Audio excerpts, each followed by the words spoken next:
good evening to all of you. Thanks for joining us here on the Sunday edition of the Urban Debate. I am Afrida Rehman Ali. Our top focus at this hour is on the issue of the new face chosen to be the Gujarat Chief Minister. Yes, after the exit of Vijay Rupani, the announcement was made this afternoon that the Ghatlodia constituency MLA, Bhupendra Patel, will be the next CM of the state. He will be sworn in tomorrow as the Gujarat Chief Minister. The decision was taken at the BJP legislature party meeting in Gandhinagar earlier today. Bhupendra Patel's name was proposed by the outgoing CM Vijay Rupani, whose resignation on Saturday, in fact, surprised a lot of people. 112 MLAs out of the 182-member assembly were present in this meeting, and they unanimously supported the name of Bhupendra Patel. So this is a surprise move. Absolutely, make no mistake about that. The fact that here is a name that literally came out of the woods, it was not expected that Bhupendra Patel would be chosen. In fact, many other names of BJP stalwarts in Gujarat were doing the rounds as the next contender. However, that being said, two primary questions need to be addressed. Why the need to change leadership at this stage, and why Bhupendra Patel? These are the two important questions. But yes, in the larger picture, this is falling into a pattern now. The BJP, it seems, believes in changing the man at the helm of affairs in order to combat anti-incumbency in certain cases, at least in the case of Gujarat. That seems to be a plausible reason, given that COVID mismanagement during the second wave was dominating headlines. And of course, this is also looking like a repeat of the tried and tested formula of what happened earlier as well in Gujarat when Anandiben Patel was replaced by Vijay Rupani, and a repeat of how in other states as well the BJP has taken similar decisions to change the chief ministerial face ahead of election. So net, this is symptomatic of the Modi-Shah style of functioning, just like how we saw in the case of Pushkar Dhami. Here again, this is a surprise name which nobody anticipated. Let me welcome our guests this evening who will help us understand how this is going to help the BJP and what is the intended reason, the real intent behind this. Let me welcome Tuhin Sinha, spokesperson of the BJP, joining us this evening. Also Swati Singh Malik, Congress leader. Javed Ansari, senior journalist, also with us. Thank you so much for joining us. So first question to you, Mr. Tuhin Sinha, I would allow you to lay down for us so that we can discuss this threadbare. First, the resignation of Vijay Rupani, which came in as a surprise. Of course, there were a lot of murmurs that he was going to be replaced.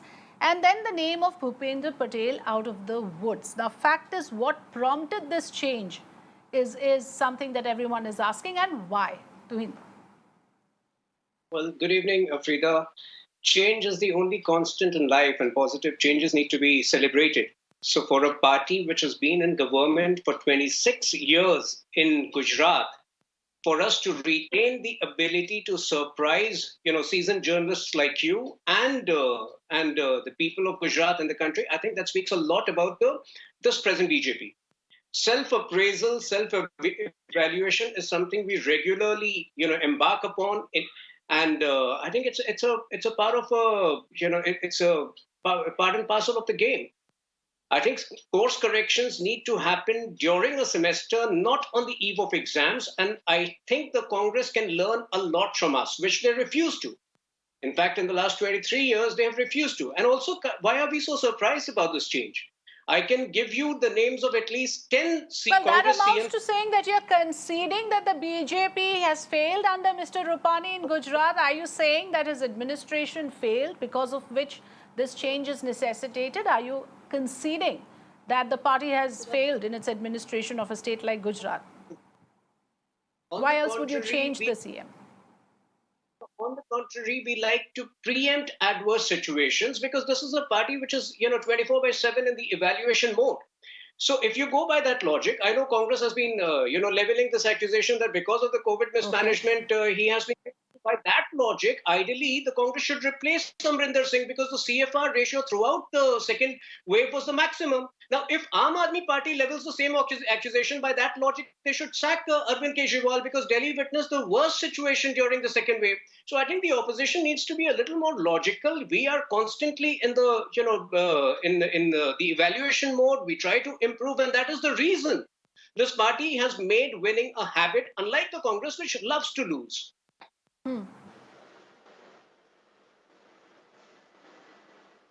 Okay, let me get in Javed before I go across to Swati. Javed Ansari, are you, I mean, would you agree that this is probably some sort of a masterstroke once again to enhance the BJP's prospects, or do you think this is part of the course correction, as Tuhin puts it, and that the party is always in a 24/7 evaluation mode? How are you looking at this change in Gujarat? You know, master stroke is a word that we journalists and political analysts use at the drop of a hat. Whether this is a master stroke or not, the jury is still out, and we will only know a year once the elections are held and the results come out. But this certainly does show two things. One, that the BJP thinks on its feet. The BJP realizes that there was a certain amount of anti-incumbency developing against Mr. Rupani.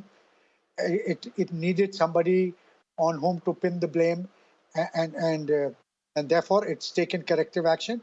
And also it is cognizant of the fact that there is a certain amount of angst, dissatisfaction amongst the Patel community, and that needed to be addressed. And because the Patels form a sizable chunk of that vote, they have Hardik Patel breathing down their neck as it is, and they want to avoid a close election like the one that they had the last time. Yes. They don't want to take a chance, and that's why they've applied these correctives. So yes, they've been quick to address the weakness where they saw one, and it's also they would I know that the BJP would hate to admit it, but it does show that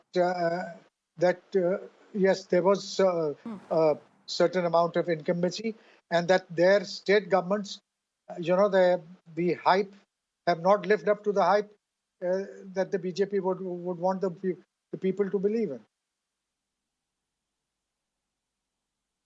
Yes, so you're saying that this, of course, amounts to some sort of a tacit admission that there is anti-incumbency, which is why the need to fight it. Before I go to Swati, just let me put things in perspective here. Why Javed also is pointing out, Javed Ansari ji pointing out here, that the BJP can take no chances this time around. The last state election in Gujarat, the BJP won 2017 state assembly polls with a simple majority. Unlike their 2012 victory, where they secured 115 seats, in 2017, they won 99 seats. On the other hand, the Congress's vote share actually rose to 41.4% in 2017, up from 33% in 2014. So, Swati Malik, this is a rise that the BJP wants to immediately arrest, because if it is to grow anywhere further from here, it will pose a grave risk to the party. And like you heard both the gentlemen saying, that this is course correction, this is thinking on their feet. Yeah, it's very convenient for the BJP to say that it's thinking on their feet and they are assessing, and this is reassessment during the term rather.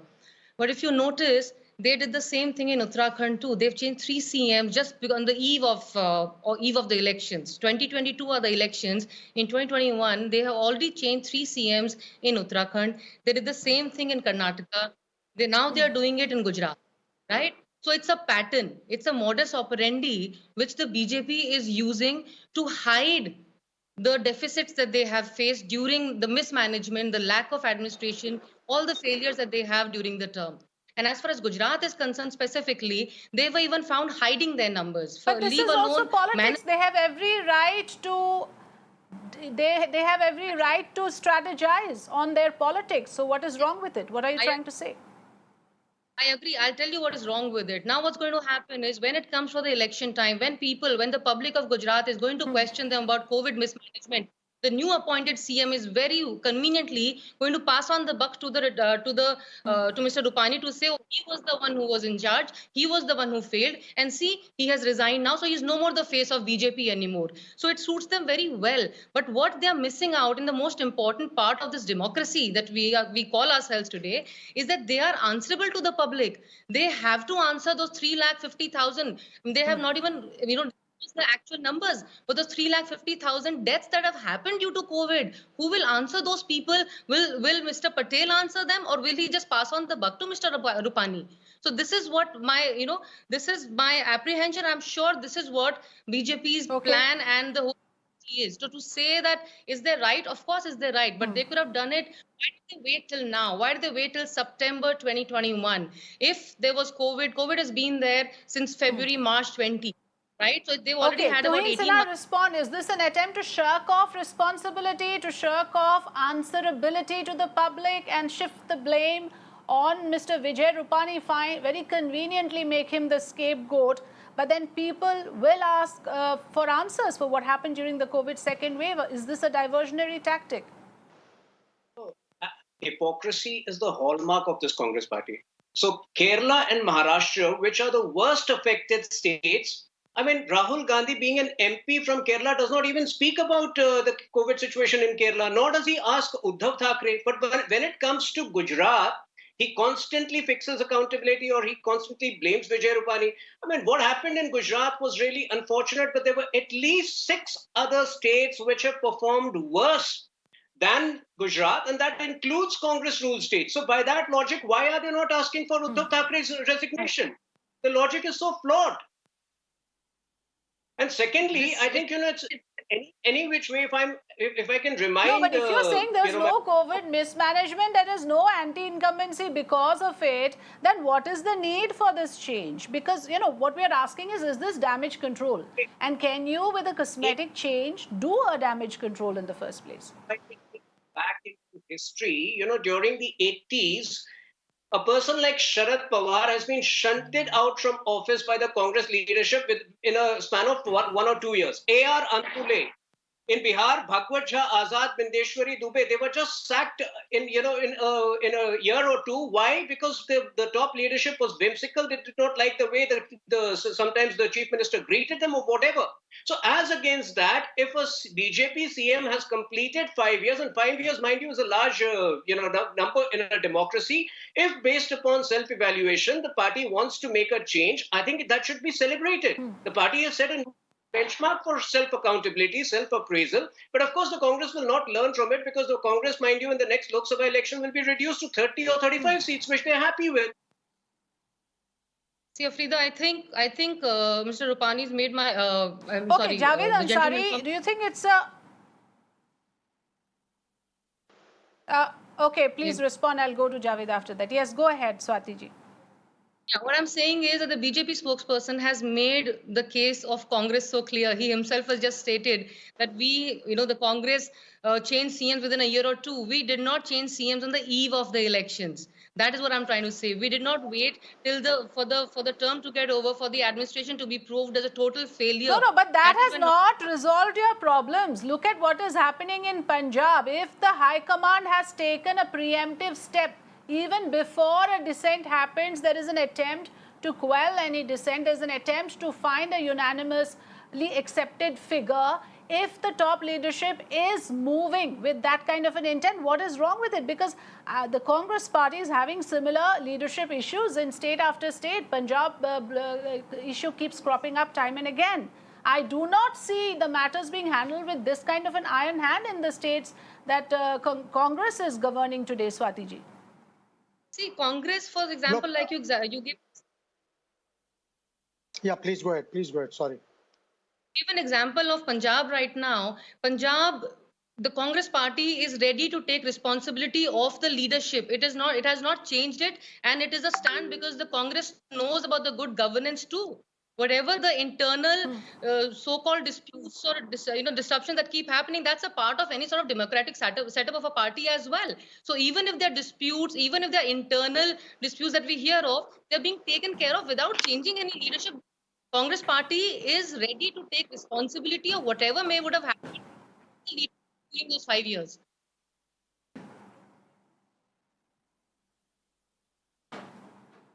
Okay, well, I mean, maybe Javed Ansari will respond to that better than I can think of in terms of how you compare the two top leadership and the high command.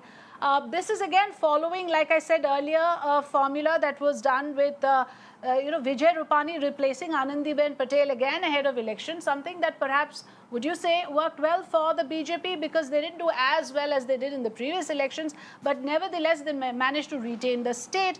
And also this is something that the BJP is consciously doing in other states as well, Javed Ansari. Yeah, this appears to be a template with the BJP. In the case of Gujarat, they've done it a year ahead of the election, so that gives him enough time to try and to find his feet and get his act together. You know, when you make changes at the 11th hour, which has been the practice so far, that's the time. Not only is it an admission of failure, also it doesn't cut much ice with the people. But if you give the new entrant, the new chief minister or whoever, the new boss, enough time to get his act together, then maybe yes, it can work. Mr. Tuhin Sinha correctly rattled off a whole number of names which the Congress has changed. He perhaps forgot, and I'll refresh his memory of what the BJP had done in Delhi. They had 3 chief ministers. It's not only in Uttarakhand that they've changed the chief minister thrice. They've also changed it the last time they were in power in Delhi, Sushma Swaraj, Sahib Singh Verma. So they had 3 chief ministers. Yes, you know, political parties always adopt positions, take up positions depending on where they stand. I guess Tuhin has a job to do. He needs to defend it, and he's doing a reasonably good job of it. As far as Congress not being able to do to affect changes the way the BJP is doing, when the Congress was in power, when they were in government at the center, they were able. The central leadership's writ used to run, and it carried a lot more weight. They were able to affect changes without a murmur. Now they are not in power.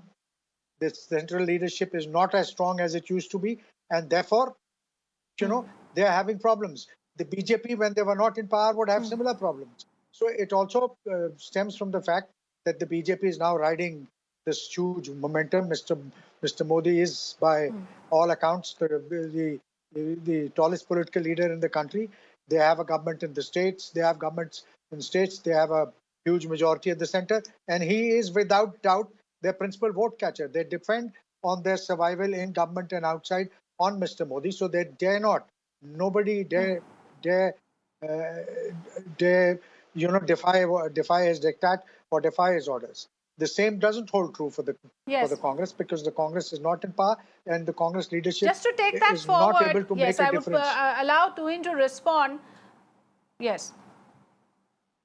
But Afrida, I can understand. And just you to add to that, Ansari. Tuhin, also if you notice that, you know, the fact that Mr. Patel has been appointed at this time, first of all, you also need to tell us what is it that he brings to the table, or is it only a minor detail? Because what was more important was to make this change with the least collateral damage. After all, the elections will be fought in the name of Modi Shah. Tuhin ji. But, you know, first of all, you know, it's not happening on the eve of elections. 15 months is a long time, and it's a very normal process for the BJP to inflict periodic changes wherever required. Now, Mr. Patel, if, you know, he has, you know, as an MLA, he gets elected to be the CM. Obviously, there is something which the MLAs and which the top leaders have seen in him, which you will see in due course of time. And that only explains why in BJP, you know, everybody gets an equal opportunity. If Vijay Rupani ji, and mind you, his performance is pretty good. If you look at, you know, if you travel to rural Gujarat, you will see the seamless connectivity, whether it is roads or broadband connections, which unfortunately the Congress states are nowhere close to it. So his performance was not bad. But yes, after 5 years, if we make room for another person who the party perceives has better chances at winnability, why not? I think this is a model which, you know, the problem is Congress had delinked democracy from meritocracy for far too long. This is the time when we need to weave democracy with meritocracy, which is how a democracy should be, should it not? And I can understand you and Mr. Ansari questioning our moves, but for Congress to question it, I think the Congress should draw lessons from us and try to inflict a similar change at the top. Otherwise, you know, they will constantly face an existential crisis like they are doing now.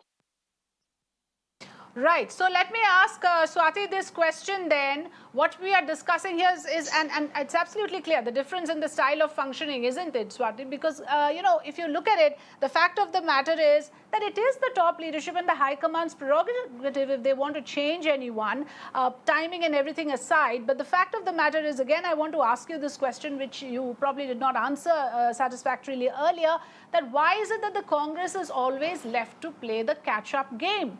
I mean, here here is a state where the Congress wants to believe the BJP is rattled because of the Patidar vote. This was the time for the Congress to swoop in. Far from being able to do that, once again, it's the BJP setting the agenda, leaving you to second guess their next move. I'll answer that, yes. So see, to even consider the last results in Gujarat for that matter, where they got 99 and Congress got 77 to start with, and of course how it became 64 it was open to everybody. But to say that Congress is only doing a catch-up game, you yourself at the beginning said that Congress vote share vote had increased tremendously in the last election, and in 2022 it's going to increase even further. So it's not even a poor fight that the Congress has put in the last election; it was a neck-to-neck fight that the Congress had put. And as far as the other states are concerned, other states, the Congress party, the leadership, the senior leadership is taking full responsibility of how things have functioned in those states, and it's an internal matter between those states, within the party in those states. Be it Punjab that you mentioned, or be it the other states that you mentioned about the internal discord that you stated within the party. Now that is being taken care of, that is being addressed by the Congress party, and that is why Congress party is able to function smoothly without having to sack somebody or asking them to resign and then appointing somebody like Mr. Patel. What is Mr. Patel's credential? Okay. He first time MLA. I have one last minute. I'll just take a quick word from Javed Ansari on the issue. Yes, I got your point, but this is an important issue. I wanted Javed to reflect on it, about whether this Patidar vote really will be that game changer, or is it being overstated? Javed Ansari. Look, you can't wish away the Patidar vote. Like the Brahmins in UP, they exercise a tremendous amount of influence, and sometimes out of proportion to their numerical strength. The Patidars are a very strong vote bank. They have in the past sided with the BJP during the last elections with the emergence of Hardik Patel and others. As a result of that, of the disquiet on the reservation issue, yes, there are now signs that they could be winning away. And the BJP is alive to that danger. They're trying to shore up their defenses and do what they can to try and prevent a wholesale transfer, if not entirely, if not successfully keep a substantial part of the Patidar vote within its fold. Yes. Absolutely. And this time it's not just the Congress, it's the Aam Aadmi Party as well gaining ground. Their account has been opened in the civic elections this year, and they are also planning to contest all the seats. So it's going to be an interesting election to watch out for. But for the moment, of course, a very stimulating conversation between Sinha, Javed Ansari and Swati Malik. Thank you so much for joining us and sharing your perspectives on the issue.